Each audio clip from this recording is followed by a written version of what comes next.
Link TV presents Mosaic World News from the Middle East. Here are today's top stories. Egyptian court suspends the military's power to arrest civilians.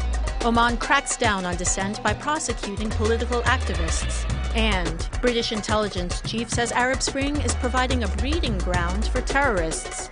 Mosaic, world news from the Middle East, begins now.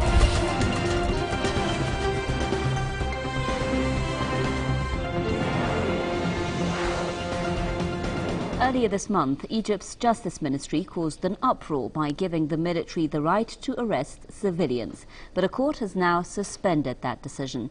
The administrative court in Cairo took the decision after reviewing an appeal by 17 rights groups. The groups say the decision gives extraordinary powers to the military, something which has no legal ground. The controversial decree was issued just 2 weeks after Egypt's emergency law expired. Activists say the measure could have imposed far more restrictions than those of the emergency law. Meanwhile, Egypt's defeated presidential candidate has left the country. He departed after an investigation was opened into corruption allegations against him. Ahmed Shafiq flew to the United Arab Emirates on Tuesday. He left shortly after the general prosecutor ordered a probe into allegations that he wasted billions in public funds. Shafiq served as aviation minister for 8 years under Oustedullah Hosni Mubarak. There are 35 corruption cases against him in Egyptian military courts. Rights activists accuse the Attorney General of trying to hold back the cases by retransferring them to a military court. Egypt's former intelligence chief and Vice President Omar Suleiman has also left the country for the UAE. Elsewhere in the news now, Turkey says it's changing the rules of engagement with Syria and now brands Damascus a threat. The tough talk follows Syria's downing of a Turkish warplane on Friday. After this latest incident, we have now passed to a new state. We will never tolerate, nor will we let go unpunished any security threat created by the Syrian regime on our borders. The rules of engagement of the Turkish armed forces have changed in accordance with the new state. Every military element approaching Turkey from Syrian border and representing a security risk and danger will be assessed as a military threat and will be treated as a military target. Erdogan was speaking before the Turkish parliament. He criticized Damascus for failing to give a warning prior to shooting down the plane. He says the jet was on a test flight over international waters. Syria, however, rejects this. Damascus says the fighter jet failed to identify itself and violated Syria's airspace. Syria's position is that it will defend its borders at any cost. Meanwhile, NATO has condemned the downing of the Turkish plane as unacceptable and promised full support for Ankara. Turkey had called for a meeting of the alliance to discuss the incident.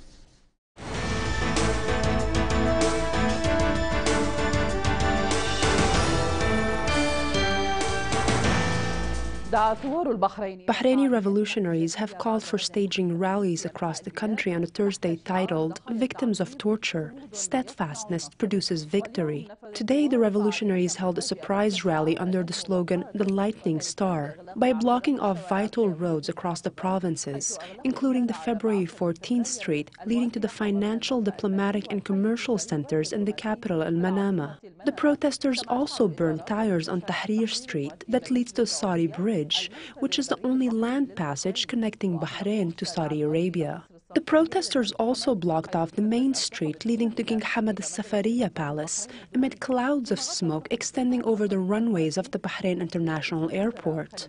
The smoke also covered the road leading to Prime Minister Khalifa bin Sulayman's palace. Meanwhile, Saudi rights activists and bloggers launched a campaign demanding the release of a teacher who is standing trial before the State Security Court on charges of supporting the demonstrations in the kingdom. The activists called for the release of Khaled al-Johani, a teacher who was arrested by Saudi security authorities in March of 2011. Al-Johani was arrested after arriving at the site of a planned anti-government demonstration that never took place due to heightened security measures. Amnesty International has called on Riyadh to release al-Johani and described him as a prisoner of opinion.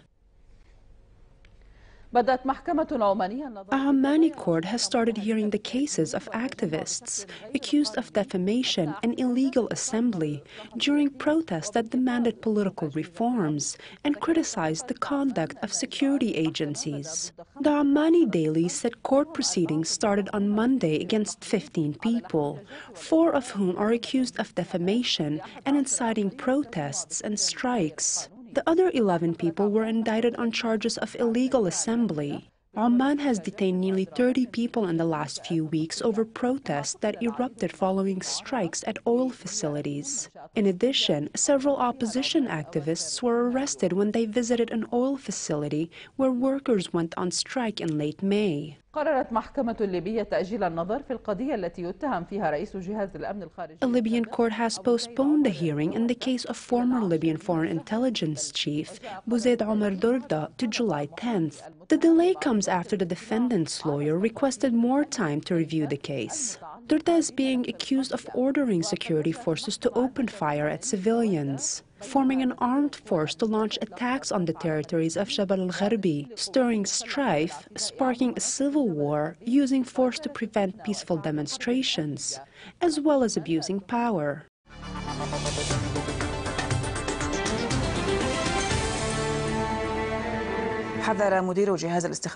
The Director General of the British Security Service, MI5, Jonathan Evans, has warned that al-Qaeda militants are using countries of the Arab Spring as bases to train Western youths, with the aim of launching terrorist attacks on Britain. In a rare speech in his first public appearance since his appointment as head of the intelligence agency in 2007, Evans said that al-Qaeda is trying to return with full force to the Arab world by taking advantage of security and political unrest that followed the Arab revolutions. The revolutions of the Arab Spring could create opportunities to help promote long-term democratic change. In the meantime, the revolutions may also help provide a breeding ground for the al-Qaeda organization. This is the message conveyed by Jonathan Evans, the Director General of the British Security Service, MI5. Evans confirmed that al-Qaeda militants are actively mobilizing in the countries of the Arab Spring to train radical Western youths. Al-Qaeda, which moved from Arab countries in the 1990s to Afghanistan and to Pakistan, is trying to gain new grounds in the Arab world. The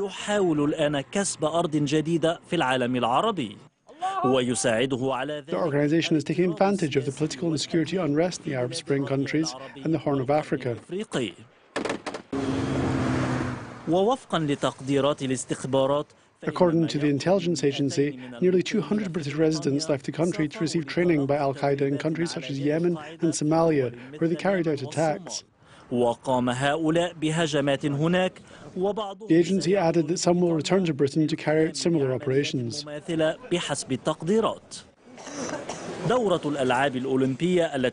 According to the intelligence chief, the Olympic Games slated for next month in London may be an attractive target for British jihadists returning from the Middle East.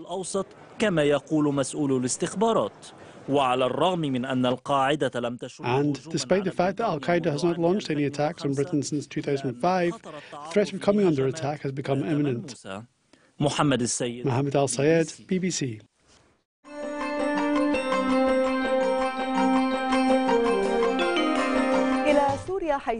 In Syria, activists said 90 people were killed today in the gunfire of al-Assad's brigades. According to eyewitnesses, the fiercest clashes erupted between the regime's army and the Free Army in the suburbs of Damascus, specifically near the headquarters of the presidential palace, tasked with protecting Damascus and its countryside.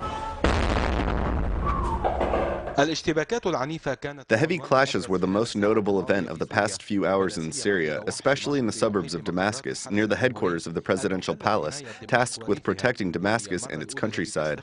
This is the first time regime forces used artillery shelling in areas close to the heart of the capital. The calculated crimes of al-Assad's brigades were considered a new massacre in Al-Khame, in the countryside of Damascus, that left dozens of civilians dead. Fierce battles also raged in Tel al-Shahab and Daraa between the regime's army and the Free Army, as Tayyibat al-Amam and Ma'ardas in Hamma witnessed arrest campaigns after a series of defections from al-Assad's army. As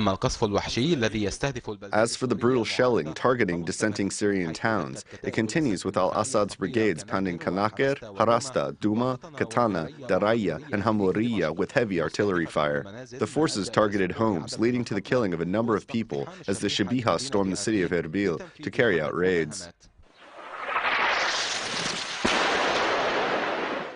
The Assad army also continued its brutal bombing of Homs, with indiscriminate shells falling on the neighborhoods of Al-Hamidiyya, Jurat al-Shayya, Talbisa, Al-Rastan, and Al-Qusayr.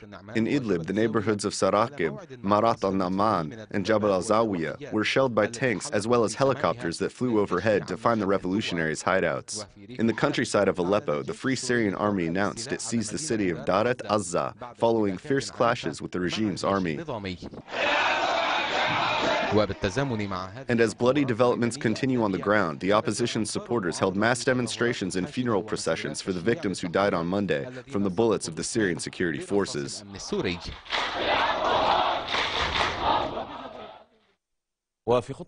In a notable development, a Free Syrian Army battalion was formed under the name of Martyr Maruf Saad in East Ghouta in Damascus.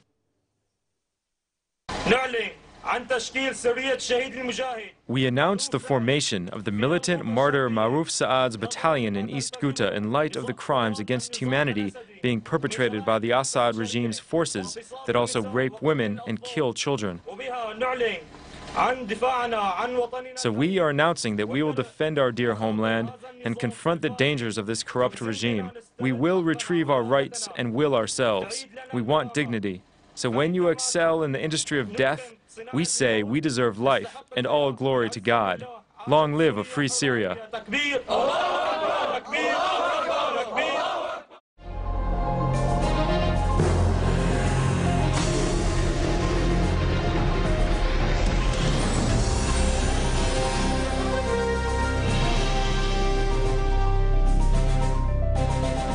In Kuwait tonight, the opposition supporters will gather at Al Irada Square facing the headquarters of the National Assembly to protest the Constitutional Court's decision to dissolve parliament and restore the previous parliament. The Kuwaiti government, headed by Sheikh Jabir al-Mubarak al-Sabah, had submitted its resignation to the Emir of the country, Sheikh Sabah al-Ahmed, less than 5 months after it was formed. The majority in parliament had issued a statement denouncing the verdict, considering it legally void.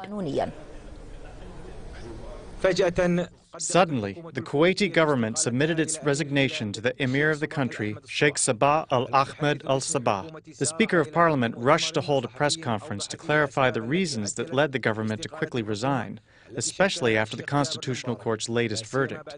That government was formed by Sheikh Jabir al-Mubarak. The verdict caused legal and political debates in the country. The government is very keen not to have any repercussions on any side that could appeal in the future.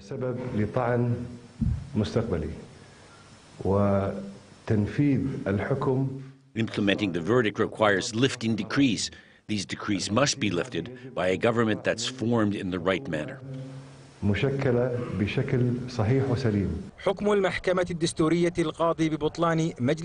Constitutional Court's ruling that the current National Assembly is invalid, restoring the former assembly, seems to observers as in need of legal procedures before being implemented. But these procedures led Kuwait's legislative and executive authorities to face a major crisis. The current assembly's ministers of the majority rejected the ruling, viewing it as legally void, further complicating a crisis that some observers believe is more significant than the relationship between the two powers, and even more important than the judicial ruling. The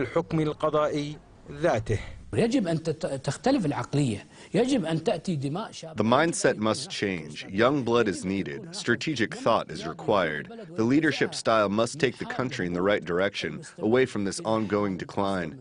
We are not talking about specific individuals. We are talking about an approach. We are talking about a path. The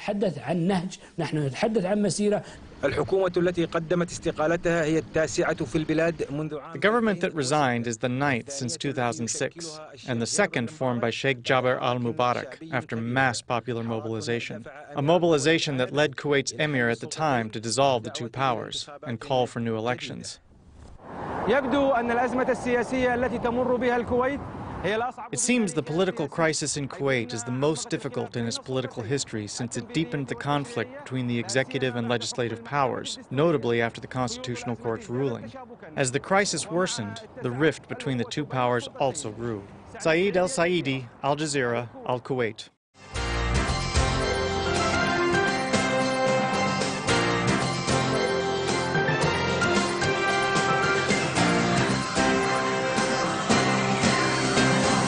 Russian President Vladimir Putin today concluded the second of his two-day trip to Israel and the Palestinian Authority. Ahead of holding talks with PA President Mahmoud Abbas on the stalled peace process with Israel, Putin made an unannounced visit to the Western Wall in Jerusalem's Old City. More in this report from IBA's Efrat Batat. Security was beefed up in Bethlehem as Russian President Vladimir Putin arrived for talks with PA Chairman Mahmoud Abbas. Meetings between the two leaders focused on the current impasse in peace talks between Israel and the Palestinians and Russia's efforts to resume negotiations between the two sides. Officials from the Russian delegation said Putin conveyed to Abbas Prime Minister Netanyahu's readiness to engage in direct talks. For his part, Abbas blamed the current deadlock on Israel, referring to Netanyahu's calls for the resumption of negotiations as a public relations maneuver without any Israeli commitment to stop its illegal settlement activities. He called for an international summit to take place in Moscow to discuss the issue. It was a busy day for the Russian president, who prior to his meeting with Abbas woke up early for a quick stop at the Western Wall in Jerusalem. From there, he traveled to Bethlehem to visit the city's Church of the Nativity. Rounding up his trip to the West Bank, Putin inaugurated a Russian cultural center in Bethlehem and even attended a dedication ceremony where he had a Palestinian street named after him not far from Abbas's residence. Putin's trip to the region is seen as a rare attempt to boost Russia's role in the Middle East, at a time when the West and many Arab nations have criticized Moscow's stance over Syrian President Bashar al-Assad's embattled regime. The crisis in Syria was placed high on the agenda of talks with Israeli officials, who expressed concern over Russia's seemingly growing alliance with Assad. During his meeting with Prime Minister Benjamin Netanyahu yesterday, Putin said that while he was not obligated to the Syrian president, he urged the West to carefully calculate its steps before attempting to remove him from leadership. Netanyahu also urged Russia to step up pressure on Iran to curb its disputed nuclear program. Similar sentiments were echoed at a state dinner with President Peres last night. Peres too pressed Putin to raise his voice against the Iranian development of nuclear weapons, to which Putin responded by saying that his country has a national interest to secure peace in Israel. Putin and Peres also discussed the staggering peace process as well as the strengthening of strategic relations between their two countries. Upon his arrival in Jerusalem, Putin was greeted by a group of peace activists, including Meretz MK Nitzan Horowitz, who blasted him for failing to exert stronger pressure on the Syrian regime to end the bloodshed. Here he comes, and no one mentions to him that Syria, the evil of today, slaughtering its own citizens, is being assisted politically and militarily by Russia of President Putin. And we condemn Russian assistance to Syria. The Russian president is now slated to travel to Jordan for talks with King Abdullah II. For IBA News, this is Efrat Batat.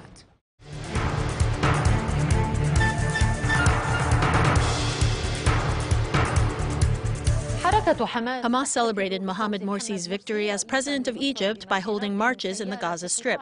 Our correspondent Mohamed Al-Madoun reports. Like all 27 Egyptian governorates, the Gaza Strip reacted to the results of the Egyptian presidential elections that made Mohamed Morsi president. Hundreds of residents took to the streets and squares to celebrate as soon as they heard the results. They raised pictures of the new president, shooting in the air and setting off fireworks. Celebrations were initially spontaneous, and Hamas later organized a mass march to congratulate Egypt that chose the candidate of Hamas's mother organization. Today marks the first step toward Jerusalem. Today Israel will be humiliated, and so will all the tyrants. We will defeat Israel, God willing. I asked Mohamed Morsi first to establish himself in Egypt and to manage his internal affairs, then to lift the siege on Gaza and to look at Palestine, Jerusalem, and the entire Palestinian people with a humane view and as a victorious person that can fulfill these demands. In al-Shati refugee camp, Ismail Haniyeh, the prime minister of Gaza's government, was following the announcement of the results with his family. As soon as they were released, residents headed to the camp to congratulate him. Haniyeh was among the first to call Egyptian President-elect Morsi and chairman of the Muslim Brotherhood, Mohamed Badia, to share their happiness.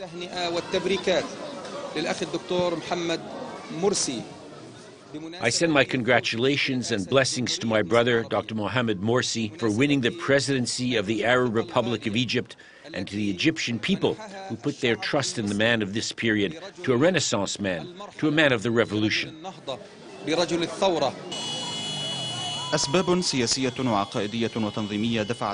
Political, religious, and organizational reasons led Gaza to publicly celebrate Morsi's victory. For 6 years, Gaza has suffered from a siege that Morsi vowed to lift during his campaign. He is also the Muslim Brotherhood's candidate, the group from which Gaza's rulers in the Hamas movement originate. Others haven't concealed their fear that the identity of the new Egyptian president may cause an imbalance in the Palestinian political force, which would add to the division between Hamas and Fatah and further fuel the internal split.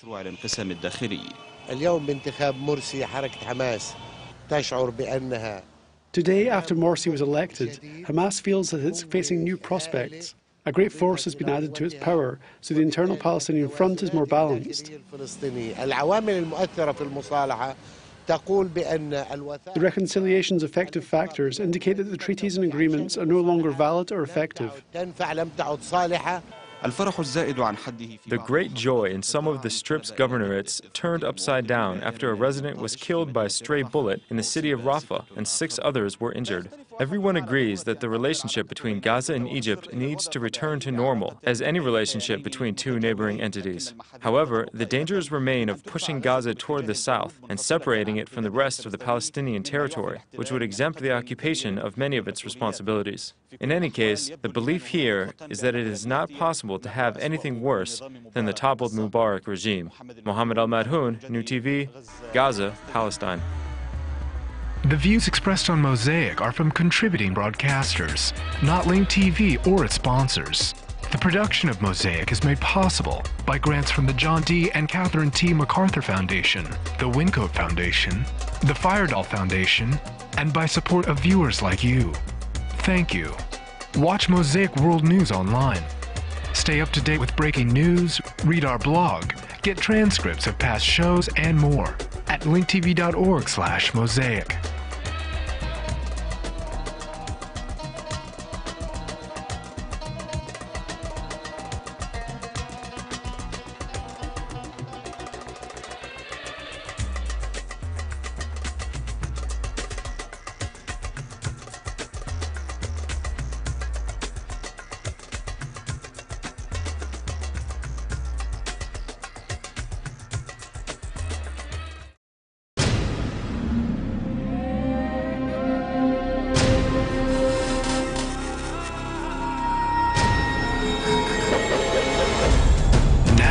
Airwaves, a global channel of uncompromising stories, world news, documentaries, entertainment, and culture.